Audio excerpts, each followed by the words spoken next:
ভারতের স্বাধীনতা সংগ্রামের ইতিহাস এবং মুসলমানদের অবদান সম্পর্কিত কিছু তত্ত্ব। ভারতের স্বাধীনতা সংগ্রামের ইতিহাস দেখলে মনে হবে শুধু হিন্দু ধর্মাবলম্বীরাই স্বাধীনতা সংগ্রাম করেছেন। যেসব নেতাদের নাম আছে মহাত্মা গান্ধী, পণ্ডিত জওহরলাল নেহেরু, মতিলাল নেহেরু, নেতাজি সুভাষচন্দ্র বসু, অরবিন্দ ঘোষ, চিত্তরঞ্জন দাস প্রমুখের, যারা প্রাণ দিয়েছেন তাদের মধ্যেই ক্ষুদিরাম বসু, বাঘাযতীন প্রমুখ, প্রফুল্ল চাকি, বিনয় বাদল, দীনেশ, প্রীতিলতা ওয়েদ্দার, মাস্টারদা সূর্য সেন প্রমুখের নাম পাওয়া যায় খুব সহজে। তবে তাদের নাম অবশ্যই থাকুক, তাদের মহান অবদানের ফলে দেশ স্বাধীন হয়েছে, আমরা তাদের আত্মার বলিদানে গর্বিত। কিন্তু এই তালিকায় কোথাও মুসলমানদের নাম খুঁজে পাওয়া যায় না, আর পাওয়া গেলে অল্প কয়েকজনের। অথচ 1957 থেকে 1947 সাল, 190 বছরে এই সময়ের মধ্যেই হাজার হাজার মুসলমানের স্বাধীনতা সংগ্রামের জীবন দিয়েছেন এবং জেল কেটেছেন। কলকাতার সিটি কলেজের ইংরেজি বিভাগের প্রধান এবং রবীন্দ্র ভারতের বিশ্ববিদ্যালয়ের ভিজিটিং প্রফেসর শ্রী শান্তিময় রায় ভারতের স্বাধীনতা সংগ্রামে মুসলমানদের অবদান সম্পর্কিত একটি বই রচনা করেছেন। সেখানে উঠে আসে সব বিরোধীর কথা যা চেপে রাখা হয়েছিল। প্রায় অনেকেই প্রশ্ন তুলেন, এটা মুসলমানদের দেশ নয়, এদেশে মুসলমানদের বিতাড়িত করা হবে, এদের স্বাধীনতা সংগ্রামে কোনো অবদানও নেই, আর যে কোনো শ্রেণীর পাঠ্যপুস্তক পড়লেই এর কোনো অবদান পাওয়া যায় না খুব বেশি। তাই মনে হতে পারে এদের কোনো অবদানও নেই, কিন্তু সত্য ইতিহাস বলছে সর্বধর্মের সঙ্গে মুসলমানদেরও তাজা রক্তে এদের স্বাধীন হয়েছে। বিপ্লবী ক্ষুদিরামের কথা আমরা সকলেই জানি। তিনি কিংসফোর্ডকে মারতে গিয়ে ধরা পড়েন এবং তাকে ফাঁসিতে ঝুলানো হয়। কিন্তু ক্ষুদিরাম বসু মারতে গিয়ে ব্যর্থ হয়েছিলেন। কিন্তু কলকাতার বিচারপতি নরওয়ে অনেক স্বাধীনতা সংগ্রামীকে নিষ্ঠুরভাবে জেলে বন্দি রেখে ফাঁসিতে ঝুলিয়ে রেখেছেন। তাকে মোহাম্মদ আবদুল্লাহ নামে এক বিপ্লবী বীর সেই বিচারপতিকে কোর্টের সিঁড়িতে দিবালোকে হত্যা করেন।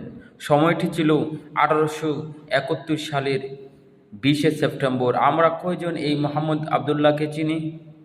সেই রকম জানি না শের বিপ্লবী শের আলী আফ্রিদি, যার ব্রিটিশ বিরোধী আন্দোলনের জন্য 14 বছরের জেল হয়।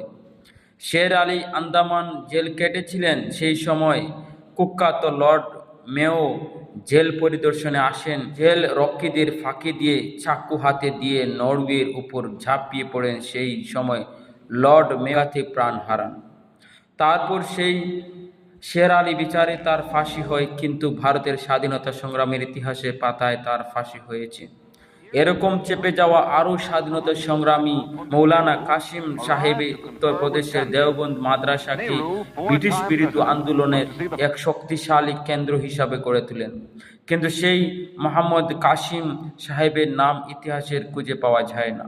ভারতের স্বাধীনতা যাদের নাম খুঁজে পাওয়া যায় তারা হলেন মহাত্মা গান্ধী, নেতাজি সুভাষচন্দ্র বোস, অরবিন্দ ঘোষ, জওহরলাল নেহেরু, মতিলাল নেহেরু প্রমুখ।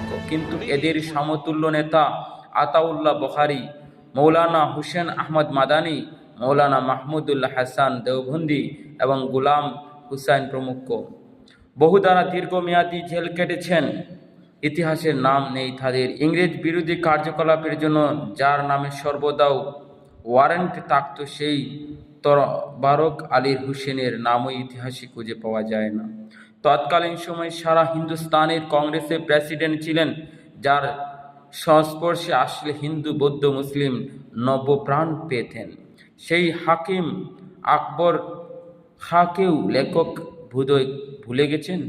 মহাত্মা গান্ধী, জওহরলাল নেহেরু, যার সাহায্য ছাড়া চলতেন না, যিনি না থাকলে গান্ধী উপাধি পেতেন না, সেই আব্দুল কালাম আজাদের অবদান তেমন নেই। খাজা আব্দুল মজিদ ইংল্যান্ড থেকে, যিনি ব্যারিস্টার করেছেন, জওহরলাল নেহেরুর সমসাময়িক কংগ্রেসের কর্মী ছিলেন, মহাত্মা গান্ধীর অহিংস আন্দোলনে চরম সমর্থন ছিলেন এবং হিন্দু মুসলিম সম্প্রীতি বাহক ছিলেন। প্রচণ্ড সংগ্রাম করে তার স্ত্রী ওয়ের ছেলে হয়। 1962 সালে তার মৃত্যু হয়, কিন্তু ইতিহাসের পাতায় তার মৃত্যু হয় কিভাবে? জালিয়ানওয়ালা হত্যাকাণ্ডের কথা আমরা সকলেই জানি, কিন্তু এটা কি জানি সেই আন্দোলনে প্রাণপুরুষ কে ছিলেন? ডাবল MA করা, PhD করা, প্রভাবশালী জেল কাটা সংগ্রামী নেতা ব্যারিস্টার সাইফুদ্দিন কিচলু, বিপ্লবী বীর কাসিম, টিপু সুলতান, মজনুন শাহ, ইউসুফ, এনারা ব্রিটিশের বুলেটে প্রাণ গেছে, কিন্তু ইতিহাসের তাকে স্মরণ করেনি। সর্বভারতীয় নেতা আহমদুল্লাহ তৎকালীন সময়ে 50,000 রুপিতে যার মাথার দাম ধার্য করা হয়েছিল, ব্রিটিশরা জমিদার জগন্নাথ বাবু চক্রান্ত করে প্রতারণা করে বিষ মিশানো পানি খাওয়ালি এবং 50,000 রুপি জিতে নেন। মোহাম্মদ রশিদ আহমদ গাঙ্গুইকে ইংরেজরা ফাঁসি দিয়ে, কিন্তু ইতিহাসের লেখকরা তার নাম ইতিহাস থেকে কেন মুছে দিলেন? জেল কাটাতে নেতাদের ইউসুফ, নাসিম খাঁ, উমর খাঁ প্রমুখ, তাদের নাম আজও ইতিহাসে নেই। ভারতের স্বাধীনতা লাভের পর কুদরত উল্লাহ খানের কারাগারে, কিন্তু ইতিহাসের পাতায় তার মৃত্যু ঘটল কিভাবে? নেতাজি সুভাষচন্দ্র বসু ভারতের স্বাধীনতা লাভের পরেও কুদরত উল্লাহ খানের কারাগারে মৃত্যু হয়, কিন্তু ইতিহাসের পাতায় তার মৃত্যু ঘটল কিভাবে? নেতাজি সুভাষচন্দ্র বসুর ডান হাত আর বাম হাত যিনি ছিলেন, ইতিহাসে তাদের নাম খুঁজে পাওয়া যায় না। আবিদ হাসান তথা শাহনওয়াজ খান, যিনি সর্বপ্রথম ইংরেজের পতাকা ছুড়ে ভারতের জাতীয় পতাকা উত্তোলন করেন। আজিম মোহাম্মদ, DM খান, করিম খান প্রমুখ লেখক এদের অবদান কি করে ভুলে গেলেন? বিপ্লবী গোলাম রাব্বানি, মোহাম্মদ আহমদ খান, সৈয়দ গিয়াস উদ্দিন, এদের রক্ত ও আত্মবলিদানে ভারতের স্বাধীনতা কাজে লাগেনি। বিখ্যাত নেতা জহর হাসানকে হত্যা করলে মোটা অঙ্কের পুরস্কার পাওয়া ঘোষণা করে ইংরেজ সরকার। বিখ্যাত নেতা আশফাকুল্লাহ খান, যাকে মাত্র 27 বছরে ব্রিটিশ বিরোধী আন্দোলনের জন্য নির্মমভাবে ফাঁসিতে ঝুলানো হয়, তার কথা ইতিহাস বইয়ের পাতায় খুঁজে পাওয়া যায় না।